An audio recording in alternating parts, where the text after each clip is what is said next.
Sometimes this life falls down upon me, shadows appear from every side. Where is the beauty I was seeing? I look around, but it does hide. I pray for sun to light the shadows.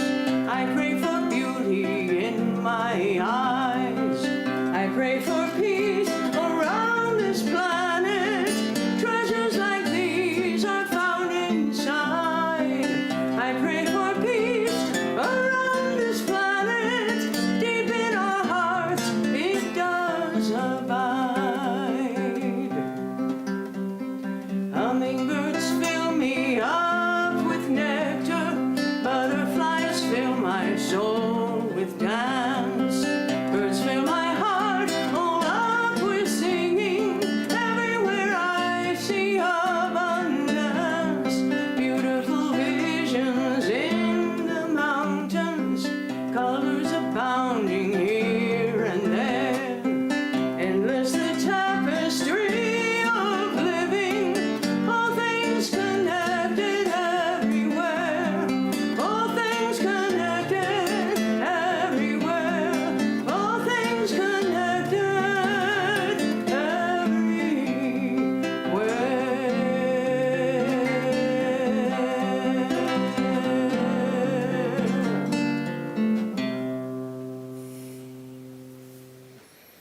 Well, Jayanta, you just gave me, you sort of just gave my talk. All things connected everywhere. So we'll begin with a chant. Om Madhu Vataratayate Madhuksharanti Sindavaha Madvihirna Santoshadihi Madhu Naktan Mutoshasi Madhu Mad Parthiva Gumrajaha Madhu Dyaurastanaf Pita Madhu Manno Vanaspatir Madhu Manastu Suryaha Ma Virgavo Bhavantunaha Om Madhu Madhu Madhu. Om. May the winds blow sweetly, may the rivers flow sweetly. May the plants and herbs be sweet to us, may the days and nights be sweet to us. May the dust of the earth be sweet to us. May the trees be sweet to us, may the heavens be sweet to us. May the sun shine on us sweetly, and may sweetness flow towards us from every direction. Om, sweetness, harmony, peace. Good morning, and thank you all for joining. You know, we're now in October, which is the beginning of our season of the Divine Mother. Durga Puja is coming up. Mahalaya is this coming Wednesday when the Divine Mother starts coming down the mountain from Mount Himalaya. And Durga Puja is the celebration of the Divine Mother as the protectress of the universe. No better time to talk about Mother Earth, and especially the protectress of the universe, than right now, where we could definitely use little help being protected. You know, every culture on the planet has seen the earth as mother. It's pretty universal. In the Hindu tradition, the earth is quite literally our mother. She is the goddess Bhumi, or Bhudevi, and she's the mother of Sita, Rama's wife. Hinduism has never seen the earth as a big bucket that we just get to plunder. One of the most ancient texts of the Hindu tradition, the Atharva Veda, says, "The earth is my mother, and I am her child." So this is sort of the antithesis, the old Judeo-Christian model where in Genesis, God says to man that you have dominion over the fish in the sea and over the birds in the heavens and over the livestock and over every creature that crawls upon the earth. You know what? That directive may not have been the best idea, because I think we kind of overdid it. To have sort of this scenario of God telling us that, you know, you're the pinnacle of creation, you're in charge, and you get to rule over everybody else. It was just a little more than self-serving, and it hasn't served us, and it hasn't served any other being very well. The idea of a pinnacle of creation is one big, enormous problem. Since ancient times, the Hindu tradition has believed in the sanctity of nature and the absolute interconnectedness and the absolute interrelatedness of life. There's this extraordinary passage from the Pravrajika Upanishad, one of the most ancient scriptures, that says that it kind of sees the earth and all creatures on the earth as having this loving, nurturing, reciprocal relationship. And this passage says, "The earth is like honey for all beings, and all beings are like honey for this earth. The intelligent, immortal being, the soul of the earth, and the intelligent, immortal being, the soul in the individual being. Each one is honey to the other. Brahman is the soul in each. Brahman is indeed the self in all. Brahman is all."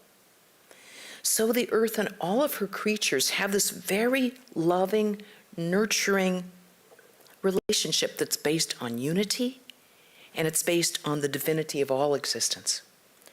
You know, a few months ago, I thought it'd be a good idea to go up and help my niece and nephew up outside Portland because they just had infants, fraternal twins. And I thought, oh, maybe I can go up and help. Maybe I can just give them a hand. It's like, I had no idea.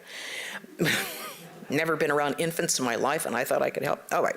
So we've got, and it was outside Portland. It was over 100 degrees. You think anyone in there has air conditioning? Of course not. Oh, so two babies screaming bloody murder, and the girl above, much more than the boy, is like much more active, much more screamy, sleeps less. So I grabbed, it's like, da da da da da da, up, da da da, sing song, sing budgeons, up and down and up and down. Yeah! So I go outside, take her to the tree. It's like, ah! She went from 120 to 0 in the space of 1 second. And it wasn't just once. It was, I'm telling you, at least 25 to 50 times. It's like, and it was over 100 degrees out there. But the minute we got under the canopy of that tree, it was like, ooh.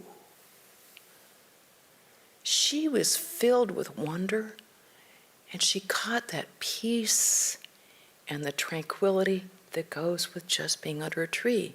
It was like her umbilical cord that had just been there was now connected to that tree.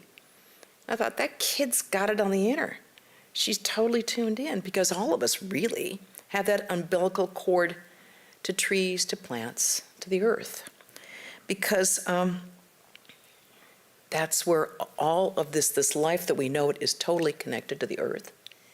And unto earth it will again go. All matter goes back to matter. So I thought, you know, this kid, this is what everybody needs to do. Instead of just going, go under a tree. Bring it down, bring it down. This baby instinctively felt that connection. And she was instinctively quite right about it. Because we are really inseparable from nature. Our life as we know it is truly inseparable from nature. And most important, it is all divine, all of it. The wildlife biologist Doug Chapman said, "Being one with nature sounds like an aspiration. It really isn't, because we already are.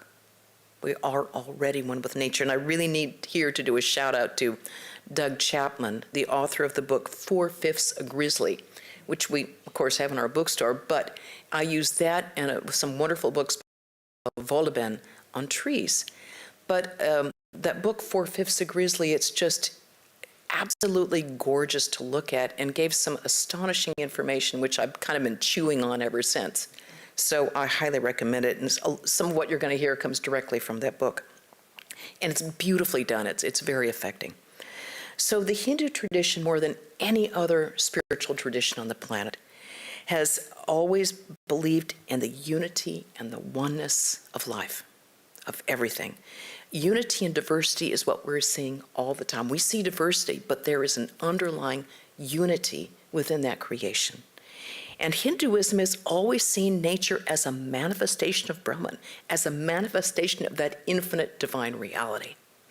Brahman is in everything, Brahman is everything. Everything we see, we experience, everything we don't see and experience is filled, completely saturated with divine, whether we're aware of it or not. So the scriptures say that all life, all creation is to be revered, not used and tossed. The Krishna says in the Bhagavad Gita, my energy enters the earth, sustaining all that lives. I have become the moon, the giver of water and sap, that feeds the trees and the plants. The Chandogya Upanishad says very succinctly, Sarvam Kalvidam Brahma, all this is indeed Brahman. All this. This divinity is at the root of this oneness of all existence, all creation.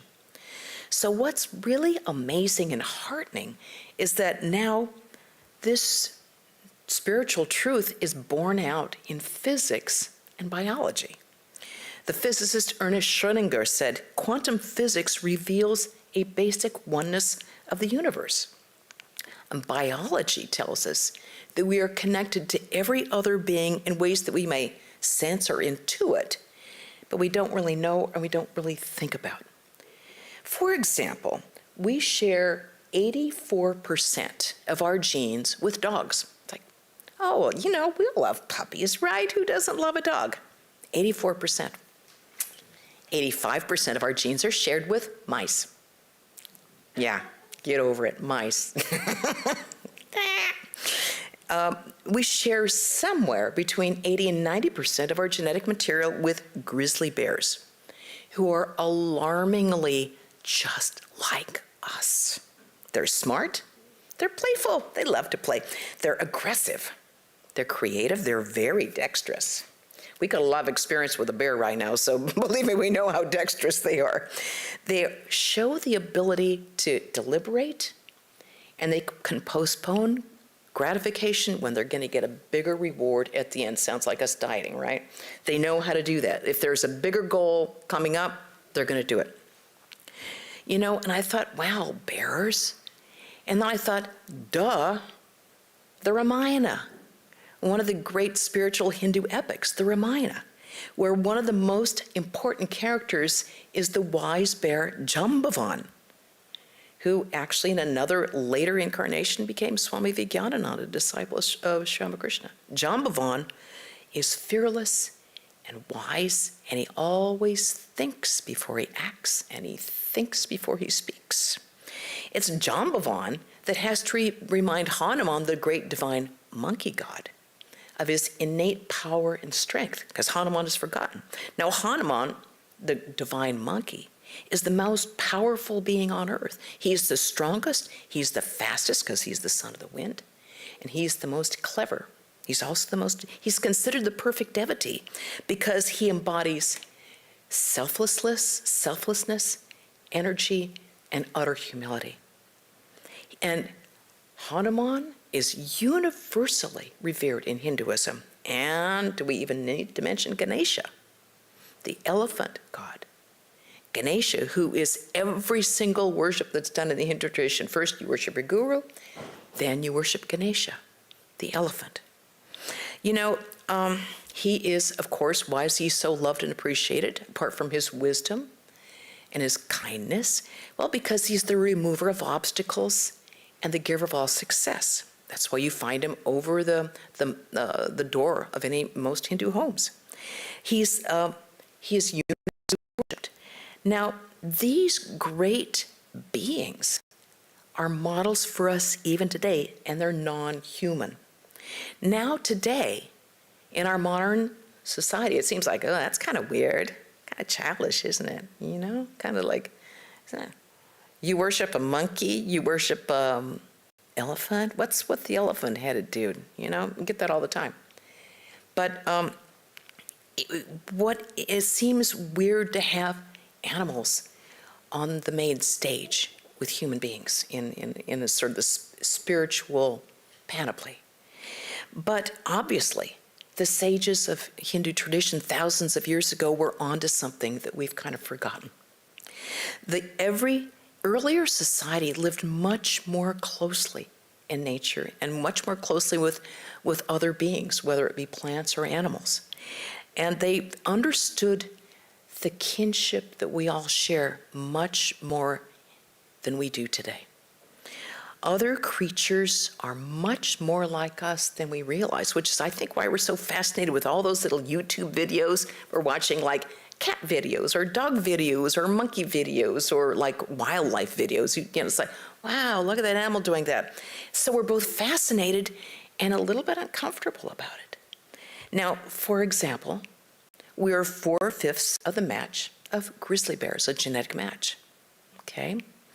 Also of blue whales. Well, who doesn't love blue whales, right? They're so magnificent. Also of bats. Bats, yeah, 4/5 the match. The problem is that we become so out of touch with our natural environment that it seems very other. It seems very strange and weird and scary, maybe? Just a little bit like, ugh. We tend to otherize it all, so it becomes either a zoo or something to watch out for instead of our natural environment.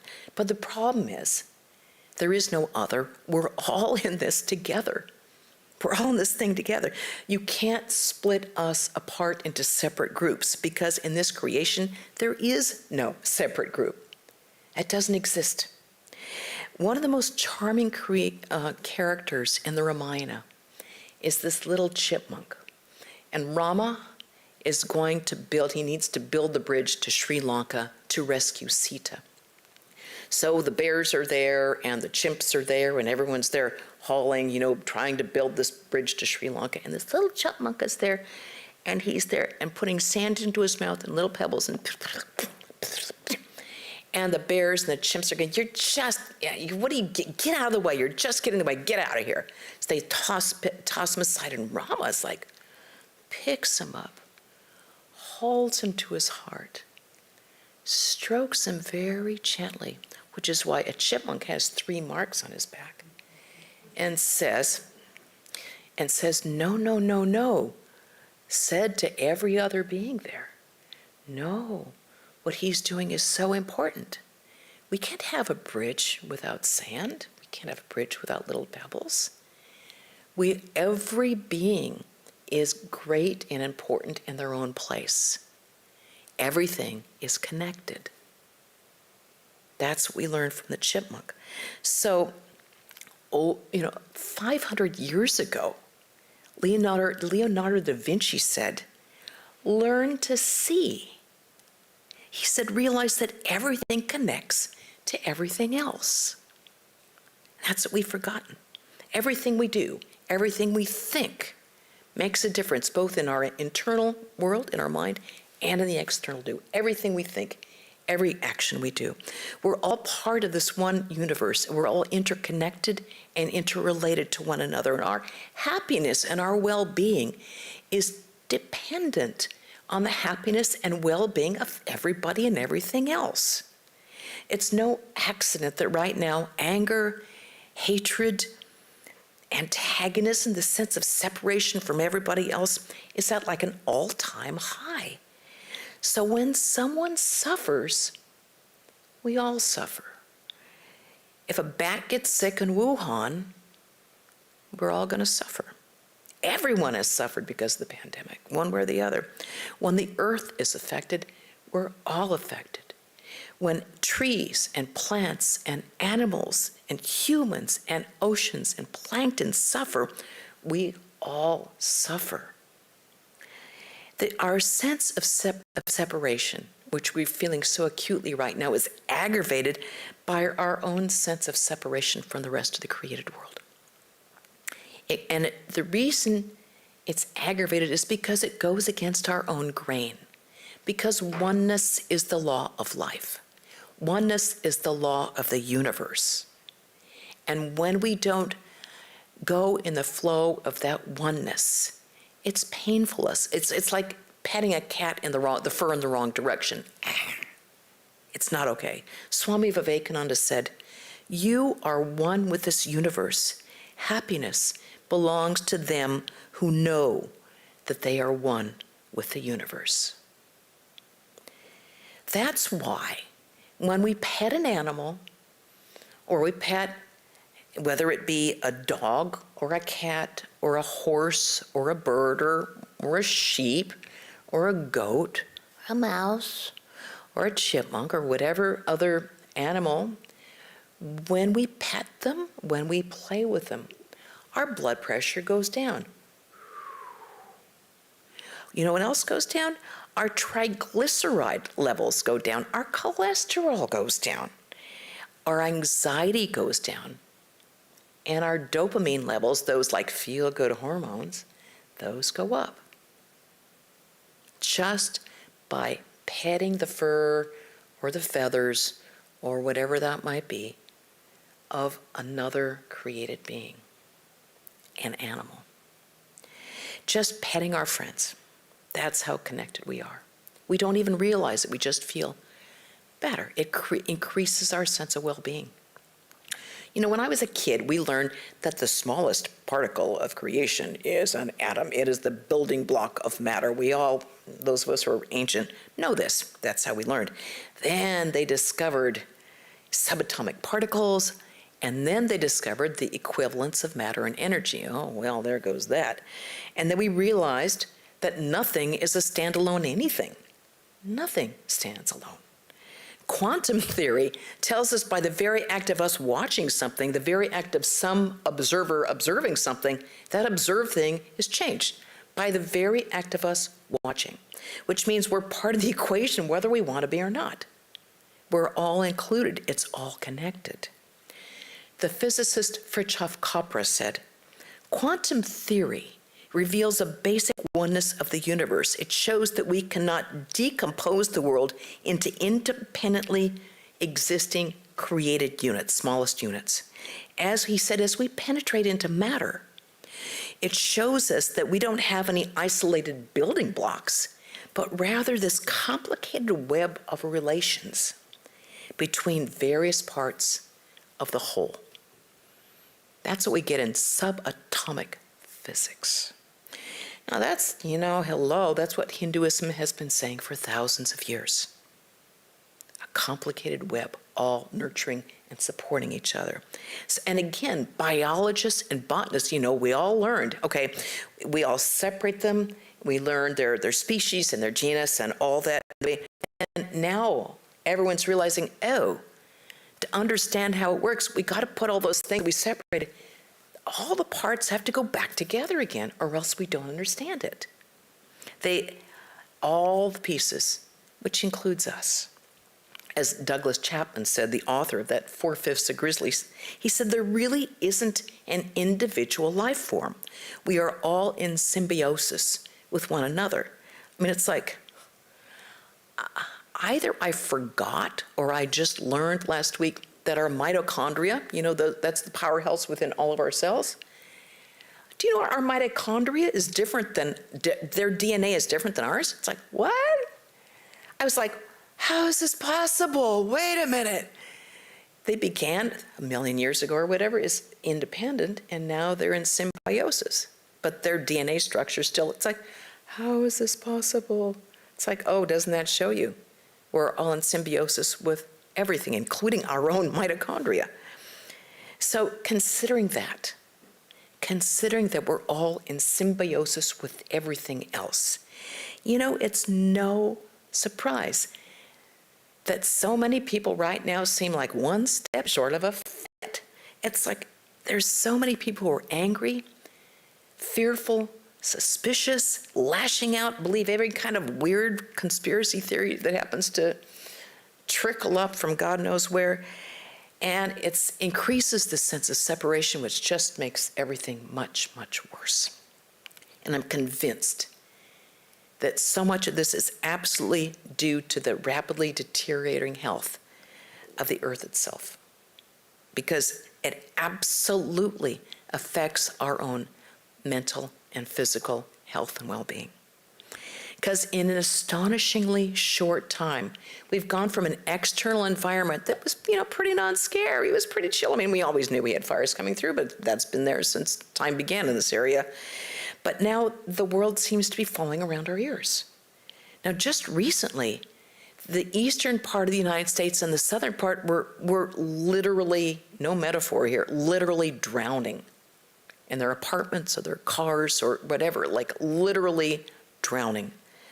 Catastrophic flooding in Germany, in Belgium, in China. I mean, some of these videos, it's like, you can't believe you're actually watching that. It's like, we can't wrap our minds around it. It's so bad. Now there's catastrophic flooding in India. Catastrophic. And every year it gets worse. The West Coast, top from Canada, an Arctic Circle, all the way down, burning up, literally and figuratively burning up. Hottest temperatures in history, and it's not going to get better, at least for the immediate future. So it's like all of a sudden Chicken Little is telling us the truth. It's like, the sky's falling, the sky's falling. Yeah, it kind of seems like that, doesn't it? Is the sky falling really? It's like, dang. Now, being good Hindus, we might just say, oh, it's all Maya. It's all Maya. God alone is real, and the world is unreal. Brahman alone is real, the world is illusory. Absolutely true, no doubt about that. Everything that is created will change. Everything that is born will die, no question. What is eternal is that infinite divine, that divinity within ourselves, Brahman, within us is called the Atman. That alone is eternal, that alone is real. The rest, because it is constantly changing, that is unreal. That's true. However, if in our heart of hearts we really believe that this body is real enough for me to worry about gaining weight, or real enough for me to be, it's like, God, how did I get so gray? Or how did I get so many wrinkles? Real enough for me to like, oh my God, I'm getting so old, I better do something. Real enough for me to be worrying about how I appear. If we believe our mind to be real, if we take our mood seriously and say, I'm happy, I'm sad, I'm depressed, I'm excited, if we believe that is real, if we believe our relationships are real, if we believe that the external world that we go out the door treated as real, then we can't really say that it's all Maya. When we are illumined and we realize our divinity and the divinity in all things, then we can see, yes, it's all changing. It's all changing. Will that stop people from taking care of the planet who are illumined? No, because they are totally aware of the divinity in all beings. So if we just say, it's all Maya, that just means, I can't deal with it. It's too hard. It's too difficult, or too overwhelming, or too inconvenient. But I think we have to be at least honest with ourselves about it. So, what has caused all this going on? Well, overpopulation, and combined with the biggest of all problems, ego, human hubris. We have this sort of outsized belief about who we are in relation to the rest of the planet. We sort of have this belief that we are standing in the apex of creation, and we're up there and everyone else is kind of down there. But instead of thinking that there's this giant pyramid and we're at the very top of it, we should think about it about being a circle of life instead. Not a creation, but a circle. We're all in this circle together. We're all together in this. We're part of creation. We're not like the CEO of creation. We humans are just like embarrassingly recent on this planet. It's just like we're just new brats on the block. Humans have only been on the planet for 350,000 years. 350,000, 350,000 years. Trees have been here 420 million years. Sponges have been here for 700 million years. So we're like infants on the planet, and like typical infants, we're like the 2-year-old is like, I want everything, it's mine, mine, mine. We don't want to share our resources, we don't want to share our toys, because we think that we're the most important being, and especially us individually on the planet. And everything else can just okay, take care of yourself. Hubert Reeves, who is a French-Canadian physicist, said, Man is the most insane species. He worships an invisible God and destroys visible nature, unaware that this visible God that he is worshiping is the same nature that he is destroying. But as our friend Casey pointed out, indigenous people treated nature with reverence. And Casey, they treated, Hindu sages did as well. That was part of the sacred Hindu tradition. The Srimad Bhagavatam, which is not all that ancient, it's probably only, 1,000 years old, 1,500 years old, somewhere in there. The Srimad Bhagavatam says space, air, fire, water, earth, planets, trees, plants, rivers, and seas, all the directions. They are all parts of God's body. Remembering this, a devotee respects all species. All species. Now, these species are deeply related and they're connected to every one of us. Now, we were speaking earlier of the great divine monkey, Hanuman. Now, we share 99% of our genetic material with chimpanzees. Now, I'm not saying that all chimps and apes or bonobos or wherever are like wise and spiritual. No, they're not. I mean, there's for every species, including humanity, there's jerks and there's great beings. Every species has jerks. Every species has really great beings. They're very individual.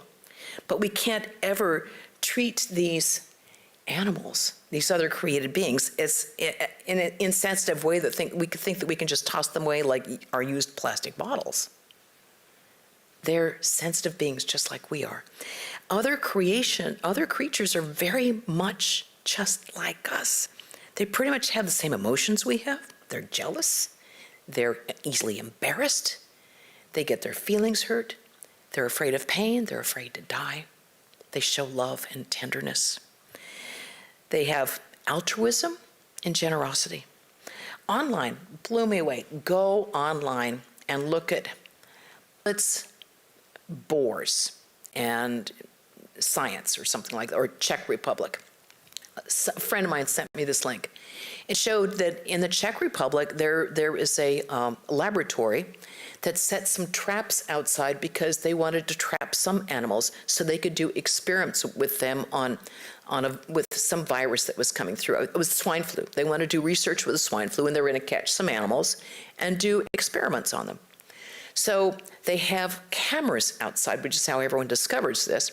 So the cameras were outside, and these two baby boys, they put in corn to trap the wild animals. They put corn in.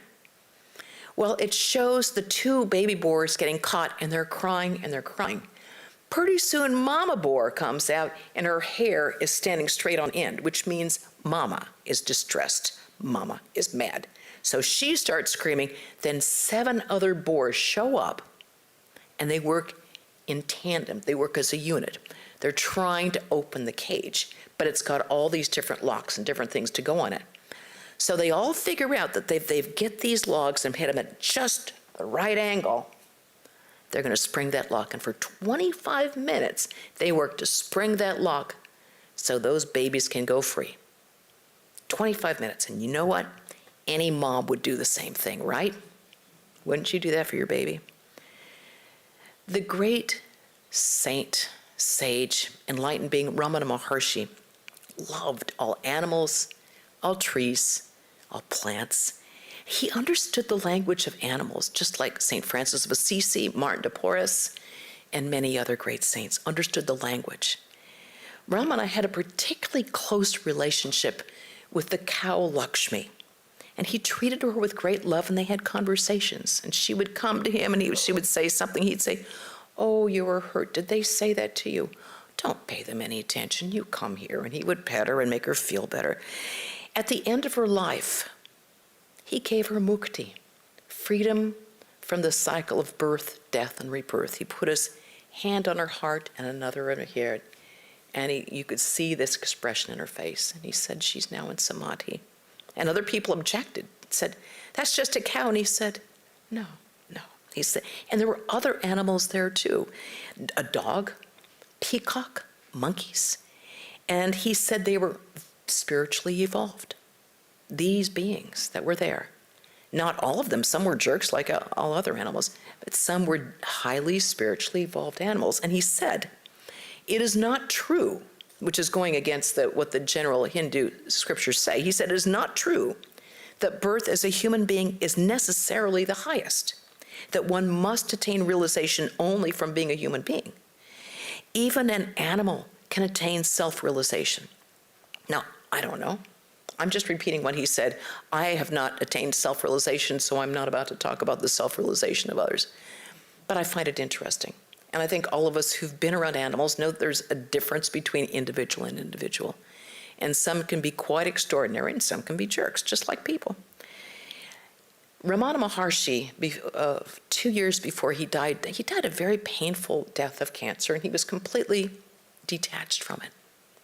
He had no particular interest in it. He knew the body was going, and he knew that he was not the body. He maintained that beautiful tranquility. His last words on the planet to his attendant were, "Did you feed the peacocks?" And then he left. He loved all animals and even insects. He wouldn't allow any of them to be ill-treated at the ashram. It's like, I've been dealing with ants this morning. I'm not going to go that far. And we can't separate the insects and the birds and the animals and and us from the plants and the trees and the plankton that nurture us. We shouldn't think of trees and plants just from the utilitarian thing of like, oh yeah, they give us oxygen, we better take care of them. It's like, actually, we get most of our oxygen from ocean plankton. That's where most of our oxygen comes from, ocean plankton. We shouldn't think of them as just from sheer utility. Trees and plants are not inert objects. They are, in fact, sentient beings. Trees and plants process information in very much the same way animals do. Animals do it really slowly. It's like you take the 78 record and you put it on 33. I'm really dating myself here. That's the way trees and plants, they do it slowly. But they're quite sophisticated beings. They live in families. They support one another. They send nutrients to their sick neighbors. They fight off predators. They communicate with each other. Trees communicate their needs and and warnings of danger, and they send nutrients to other beings through the fungi that is deep in the soil. In fact, their root system is a tree's root system is much more than the top part that we always look at. They have much more below than above. Now, they communicate their needs and send nutrients through this fungi, which send them out to other. And in fact, before a tree or plant dies, they send their nutrients out in their root system to all the other trees before they die. That sounds like kind of altruism to me. Trees also have a very long memory. So if there's a drought that a tree suffers for, it will remember it its whole life. It'll be very careful with its water usage until more rains come. Trees also have relationships. They cooperate with one another, and they can tell the difference between one tree and another. Sometimes they have special friends, and some they don't particularly like. They don't treat each other the same. Plants experience pain, and they react to it. In fact, there was just a study that they did at Tel Aviv University that I just ran into. Plants, when they suffer pain, send out high-frequency distress sounds to alert all the other plants. So, considering all that, it's no accident that the Hindu tradition has so many sacred plants and trees, because these ancient rishis who were totally aware of the oneness of life got it. They were aware of it. Ramana Maharshi loved plants and trees and all animals very deeply. Once a person came in to help around the ashrama, and he asked him to please cull out the dead leaves of the mango tree. But instead, this guy started hacking at it. It was like, Ramana Maharshi went, stop. Can't you see you're torturing the tree? Stop. How would you like it if I pulled you by the hair? Your hair isn't even alive, and still it would hurt you. How can you do this to this tree? He said, you better leave the tree alone. Go away. Glad I wasn't that guy. It's like Ramakrishna once was collecting bilva leaves to do the three-pronged leaves that we use to do the worship. And he was collecting them. At one point, he saw that when he had collecting one, it kind of attaches to a branch. And when he picked it, some of the skin from the branch came off, and he felt physically pained by it. And he realized that divine being that lives within me is the same divine being that lives within this plant. And he felt physically pained. That was the end of his days of picking leaves. Ramakrishna became so sensitive that it physically pained him if someone walked on the grass. He could feel it. And once when two boatmen were having an argument in the middle of the Ganges River, one boatman slapped the other in the back, and Ramakrishna shrieked in pain, and a red welt came up on his own back. How is this possible? Well, when the ego goes away and one's ignorance is removed, then when our ignorance is gone, we realize the oneness of all life. We realize we can feel this interrelated connectedness that we have with all being. So we should ask ourselves, well, why is it that being in nature feels so good? Why do I feel so much better? Well, I mean, we do. We know it's a calming experience, but why? Well, I suspect that's because we're subliminally aware of this oneness of all life. Now, let's say that we're at our job and we're at work, and we decide for lunch that we're going to go out to the park. Like, oh God, so we go and we walk in the park, we're just, we've been dealing with problems at work or with coworkers or with our boss, or maybe we're kind of mulling in our family problems. They're kind of coming back to our mind, and we're going in there, it's like, oh. But within a short time, we're just like, feeling better. We're decompressing because our heart rate has gone down, our pulse has become steadier, our heartbeat has become steadier, our blood pressure goes down, we get more relaxed because our adrenaline and our cortisol, our stress levels, have gone way down just by sitting in a park. It's better if we can walk in a park, but even just sitting does this for us. The amazing thing is that our immune system builds up our NK cells, which are our cells, our own cells, which fight off bacteria, viruses, tumors. Those increase by just being in a park. Cytokines, which are those nasty proteins that are associated with chronic inflammation, they give us diabetes, depression, heart disease, you name it, they're not good. Those decrease when we just walk into a park, being in the presence of animals, with trees and plants. Which is why today, some doctors actually write out a prescription, nature time, 3 times a week, 3 times, 1 hour each time you need nature time. In Japan, it's called forest bathing. They have an actual prescription for forest bathing where you go and you absorb the atmosphere of the forest. Now, not only is this, it's not woo-woo because, insurance companies pay in Japan and South Korea to go out and have forest bathing. It works so well that, believe me, go online, Kaiser Permanente, right? Kaiser Permanente recommends absorbing the forest atmosphere. Now, when you find that on the Kaiser Permanente website, people are all of a sudden going, I wonder why. That's why, Many people spend hours every day on computers. Many people spend hours every day just dealing in traffic. In an environment of noise and stress, having other people coming at you with your cars, it's like, there's sirens, there's pollution, and leaf blowers. Oh my God, and we breathe in all this stuff. And it's just, it stresses us out, even in ways that we're unaware of. It's just like tension.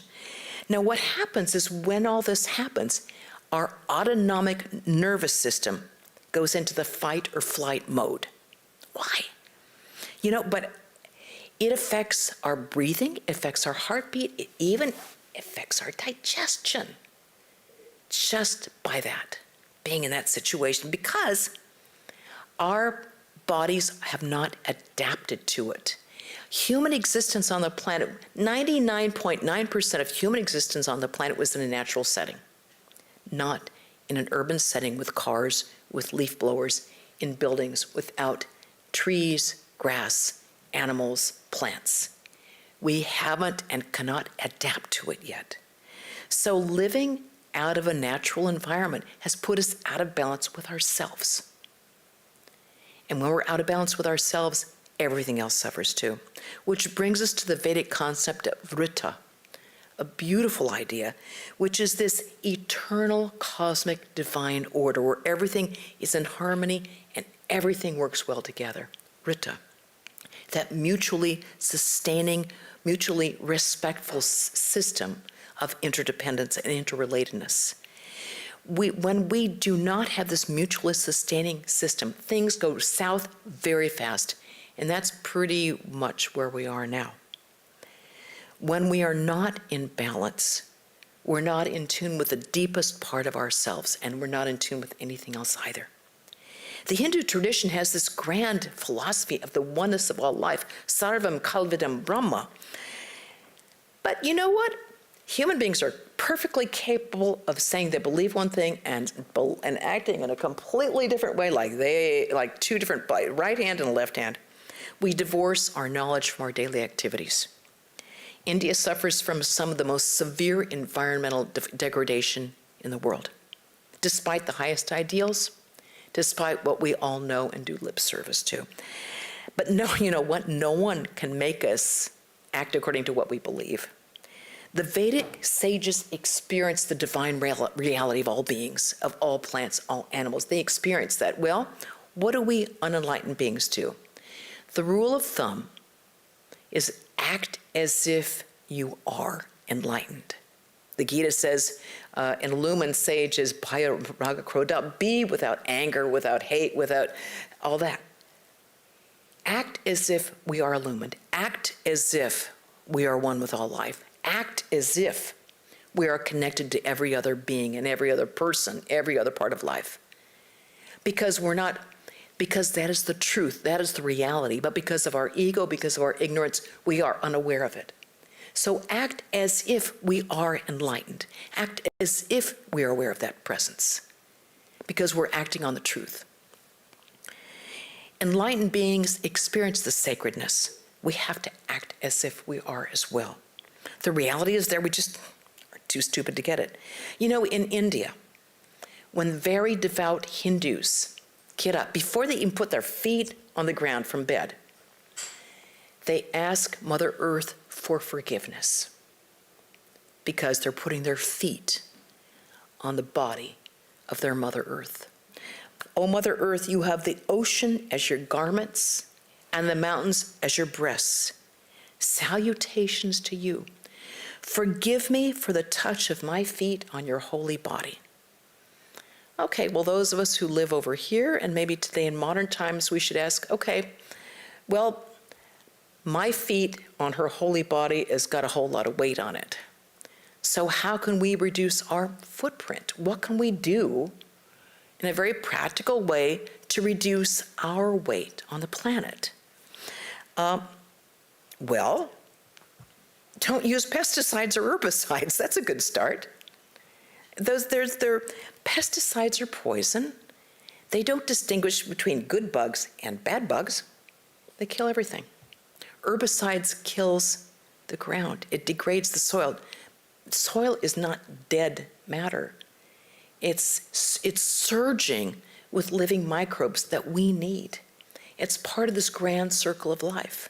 Insects are part of this grand circle of life. Moreover, if an insect is poisoned, that goes further up on the chain.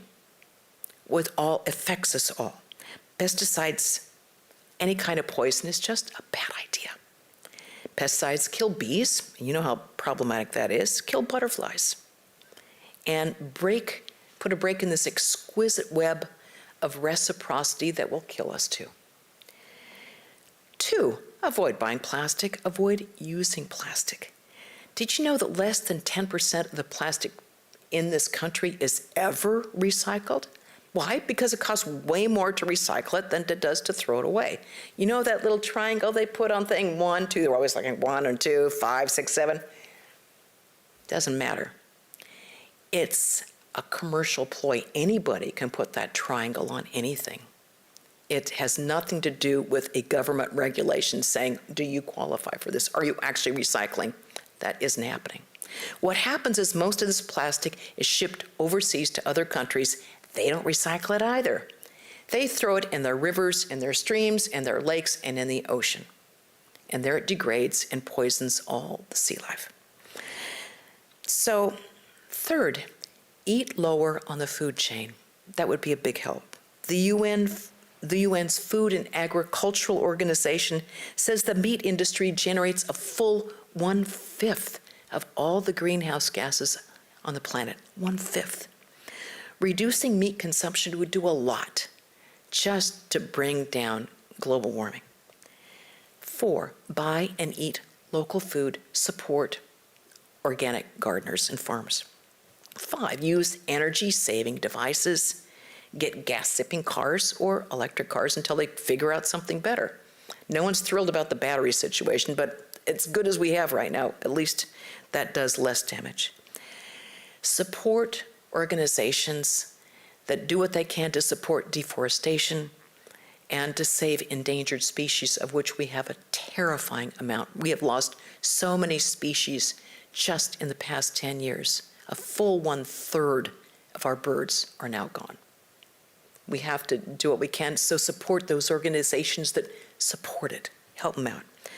I'll mention just a few. You all probably know much better than I do about this, but Ocean Conservancy, Island Conservancy, because one of the most fragile ecosystems that we have are on islands, and that's where some of the danger is the worst. Defenders of Wildlife, World Wildlife, Federation. Humane Society, and here's one I just discovered, Y2Y, Yellowstone to Yukon, to create a protected habitat of 502,000 square miles for trees, plants, wildlife, and people in a very protected place where everyone can enjoy everyone else in a way that isn't dangerous to anybody, that will not degrade forests. And above all, we have to remember, indeed, sarvam kalvidam Brahman, all this is indeed Brahman. So if we believe it, the best practice is to actually act on it. Thank you.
Oh, that was gorgeous, Jayanti. Thank you.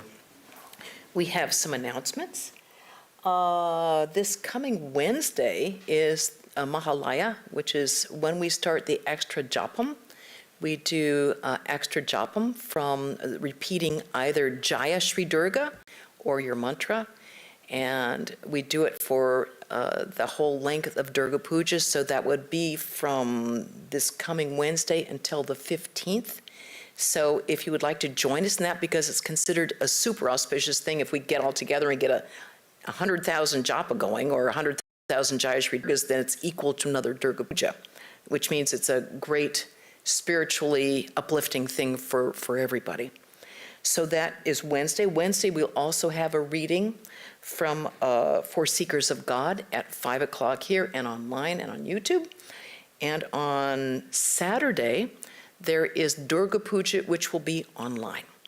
So please join us online for Durga Puja, which is our big festival of the Divine Mother. It will begin at 11 o'clock.